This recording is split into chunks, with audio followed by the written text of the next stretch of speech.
Hello students, prepare IAS के mains के writing session के सेगमेंट में आपका स्वागत है। आज हम उसी श्रृंखला को आगे बढ़ाएंगे जिसमें हम अभी तक आपको मेंस के आंसर्स लिखने की प्रैक्टिस करा रहे हैं।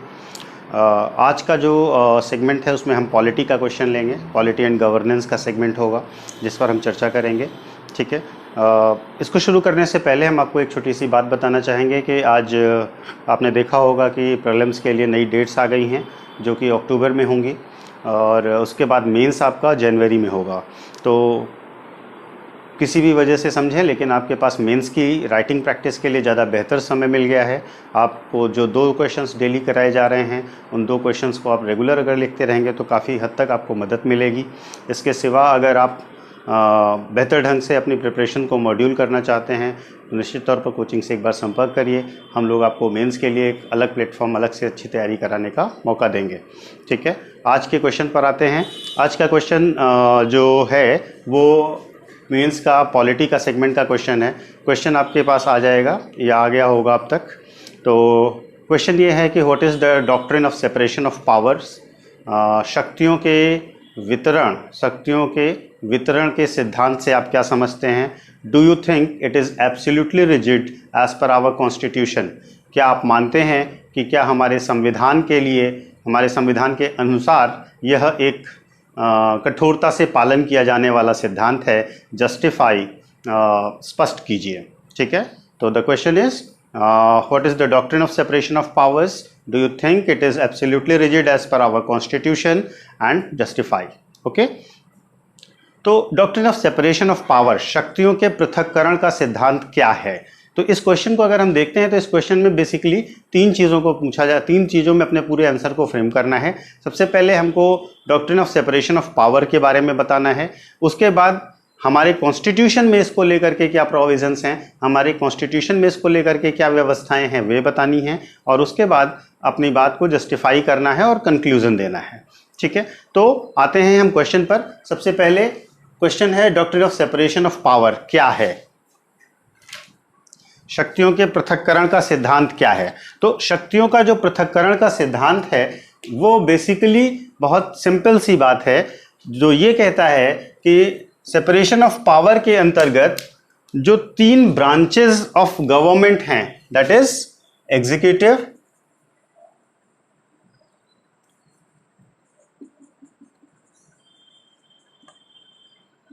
लेजिस्लेचर और जुडिशरी, इन तीनों को अलग अलग होना चाहिए, इन तीनों को सेपरेट रखना चाहिए। और इन तीनों को सेपरेट रखने का ऑब्जेक्टिव है, उसके पीछे जो ऑब्जेक्टिव है कि proper checks and balance maintain किया जा सके। ठीक है, तो शक्तियों के पृथक्करण का सिद्धांत प्रशासन के 3 प्रमुख अंगों न्यायपालिका, कार्यपालिका और विधायिका को अलग अलग कार्यक्षेत्र देने पर निर्भर करता है, जिसके अंतर्गत ये स्पष्ट किया गया है कि ये अंग स्वतंत्र रूप से अलग अलग कार्य करें और एक दूसरे पर चेक और बैलेंस को मेंटेन करते हुए चलें। ठीक है, मोंटेस्क्यू ने कहा था, मोंटेस्क्यू के अनुसार इस सिद्धांत का मूल उद्देश्य है कि सरकार कानून के अनुसार चले, ना कि प्रशासनिक अधिकारियों की इच्छा पर या उनके डिस्क्रिशन पर। ठीक है, तो मोंटेस्क्यू का कोट भी आप यहाँ पर लिख सकते हैं। अब आते हैं, ये एक जनरल इंट्रोडक्शन हुआ doctrine of separation of power क्या है। अब doctrine of separation of power के 3 मेजर कंपोनेंट्स हैं, 3 मेजर आधारभूत बातें हैं। ठीक है, पहली बात यह है कि जो doctrine of separation of power है उसके अंतर्गत same person should not be part of more than 1 organ. एक ही व्यक्ति को एक से अधिक अंगों का सदस्य नहीं होना चाहिए। ठीक है, अब आप इसको ध्यान से देखिए तो आप पाएंगे कि क्या भारत में ऐसी व्यवस्था है। तो अब अगर आप देखेंगे तो भारत में जो एग्जीक्यूटिव है यानी कि मंत्रिपरिषद है वो विधायिका का भी अंग है। ठीक है, तो एक पर्सन एक से अधिक ऑर्गन का भाग नहीं होना चाहिए, ये कहा गया doctrine of separation of power के मूलभूत सिद्धांत में, जिसका भारत में अनुपालन इस प्रकार से नहीं हो पा रहा है। भारत में कार्यपालिका विधायिका का एक सब क्लॉज होती है, सब अंग होती है, उपांग जिसको कहते हैं वो होती है। ठीक है, दूसरा जो बेसिक लक्षण है doctrine of separation of power का है वो है कि 1 organ should not interfere and control other.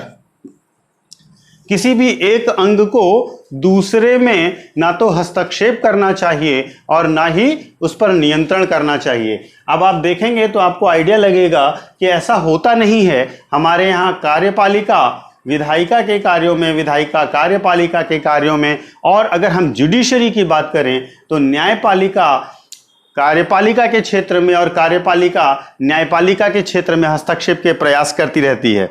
ठीक है, तो ऐसा नहीं है कि हमारे यहाँ बिल्कुल स्ट्रिक्ट सेपरेशन ऑफ पावर इस तरीके से फॉलो किया जाता है। ठीक है, तीसरा जो doctrine of separation of power का मूलभूत आधार है वो है one organ should not perform functions of other.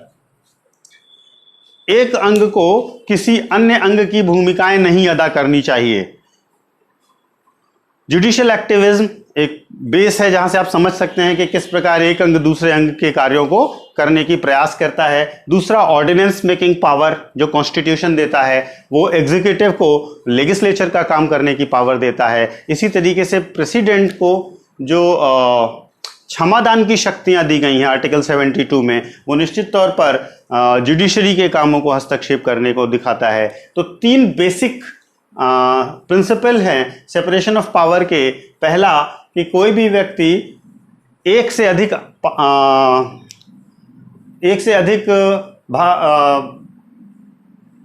Executive, legislature या जुडिशरी का भाग नहीं होना चाहिए, एक से अधिक अंग का भाग नहीं होना चाहिए। दूसरा, एक ही किसी भी अंग को दूसरे में हस्तक्षेप नहीं करना चाहिए, उस पर कंट्रोल नहीं करना चाहिए। और तीसरा, एक ऑर्गन को दूसरे ऑर्गन के काम नहीं करने चाहिए। तो ये तीन आधार हैं doctrine of separation of power से। ठीक है, तो doctrine of separation of power क्या है, इस क्वेश्चन के इस पार्ट का जवाब देते हुए आपने पहले डिसाइड किया कि वो क्या है और उसके क्या बेस हैं। ठीक है, आप चाहे तो यहां पर इंडिया वाले पोर्शन को भी इंक्लूड कर सकते हैं, चाहे तो अभी होल्ड करके रख सकते हैं, क्योंकि क्वेश्चन का दूसरा पार्ट यही पूछ रहा है कि क्या इंडिया में ये स्ट्रिक्टली फॉलो किया जा रहा है या नहीं। तो आप अपने आंसर की फ्रेमिंग में ये भी कर सकते हैं कि आप इसी के साथ इंडिया वाले पोर्शन को भी इंक्लूड करें या उसको अलग से इंक्लूड करें। ठीक है, तो अगर आप अलग से इंक्लूड करते हैं तो ज़्यादा बेहतर रहेगा। तो आप अलग से इंक्लूड करने के लिए आप आगे हेडिंग डाल दीजिए कि nature of doctrine of separation of power as per Indian constitution, या फिर implication of doctrine of separation of power as per constitution of India. आप कुछ भी ऐसी हेडिंग डाल करके आगे इसको कंटिन्यू कर सकते हैं। अब हम आते हैं इंडिया में, यानी कि क्वेश्चन के सेकेंड पार्ट में, इंडिया में क्या इसकी कंडीशन है। ठीक है, तो इंडिया में हम देखें अगर, तो हम सबसे पहले एक चीज जो सब नोटिस करते हैं तो वो ये है कि Indian constitution does not give strict separation of powers between organs of state. भारतीय संविधान राज्य के अंगों में कठोर शक्तियों का विभाजन नहीं करता है। ठीक है, यहां पर ओवरलैपिंग ऑफ फंक्शंस क्लियर दिखाई देती है। ठीक है, इसके आगे आप बताएंगे आर्टिकल 50 को लेकर के। आर्टिकल 50 ये कहता है कि the judiciary should be separated from executives, DPSP का आर्टिकल है। ठीक है, तो आर्टिकल 50 ने ये तो कहा है कि न्यायपालिका को कार्यपालिका से अलग किया जाएगा, लेकिन ये डीपीएसपी में है, इसलिए इसको इंप्लीमेंटेशन करने के लिए गवर्नमेंट बाध्य नहीं है। तो कॉन्स्टिट्यूशनली इसको इंप्लीमेंट करने के लिए गवर्नमेंट बाध्य नहीं थी। यह आर्टिकल 50 में सेपरेशन ऑफ पावर को लेकर के जो प्रोविजन दिया गया उसकी बात है। ठीक है, इसके बाद इंडिया के ही रेफरेंस में देखें। ठीक है, तो आर्टिकल 121 और आर्टिकल 211, आर्टिकल 121 और आर्टिकल 211 ये प्रोविजन करते हैं कि कोर्ट इंक्वायर नहीं कर सकता लेजिस्लेटिव प्रोसीडिंग का। तो कोर्ट को यह बार कर रहा है कि वो लेजिस्लेटिव प्रोसीजर में कोई भी इंटरफेयर नहीं कर सकता, उसकी इंक्वायरी नहीं कर सकता। ठीक है, उसको लेकर के इंक्वायरी नहीं कर सकता मतलब रिव्यू नहीं कर सकता। ठीक है, तो आर्टिकल 50 सेपरेशन ऑफ पावर में जुडिशरी को एग्जीक्यूटिव से अलग करने की बात करता है, लेकिन वो इंप्लीमेंटेबल नहीं है as it is in DPSP. Second important article है 121 और 211 जो ये कहता है कि जुडिशरी लेजिस्लेचर के प्रोसीडिंग्स में इंटरफेयर नहीं करेगी। ठीक है, तीसरा आर्टिकल 361 है। आर्टिकल 361 प्रेसिडेंट और गवर्नर को इम्यूनिटी देता है जुडिशियल प्रोसीडिंग से। ठीक है, ये भी doctrine of separation of power का ही पार्ट है, जिसमें ये इंश्योर किया गया है कि जुडिशरी कहीं से भी एग्जीक्यूटिव पर इंटरफेयर ना करे, तो उसको एक तरीके से प्रेसिडेंट और गवर्नर को इम्यूनिटी दे दी गई है कि जुडिशरी उनकी जुडिशियल प्रोसीडिंग्स में उनके लिए बाध्यकारी नहीं होगा प्रेजेंट होना। ठीक है, अब हम आपको एक केस पर डिस्कस करेंगे, एक दो केस भी आप इस क्वेश्चन में मेंशन करेंगे।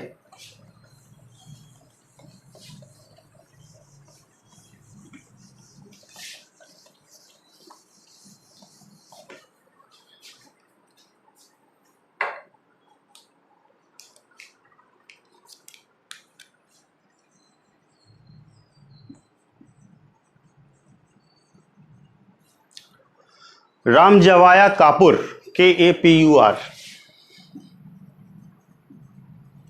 Ramjawaya Kapur versus state of Punjab का केस था। पूरा लिख देता हूं क्योंकि हो सकता है आप लोग नोट करते हो।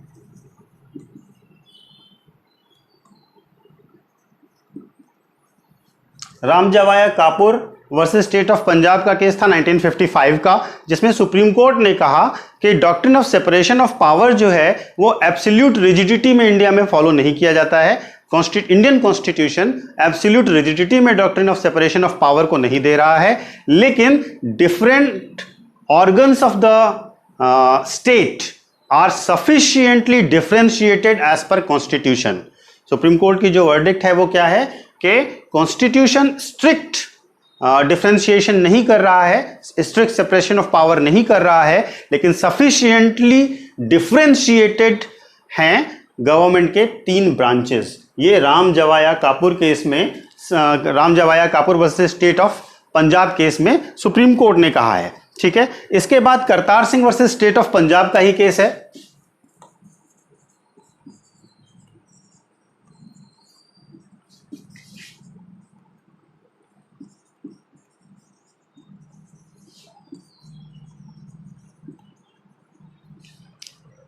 Kartar Singh versus state of Punjab का केस है 1994 का।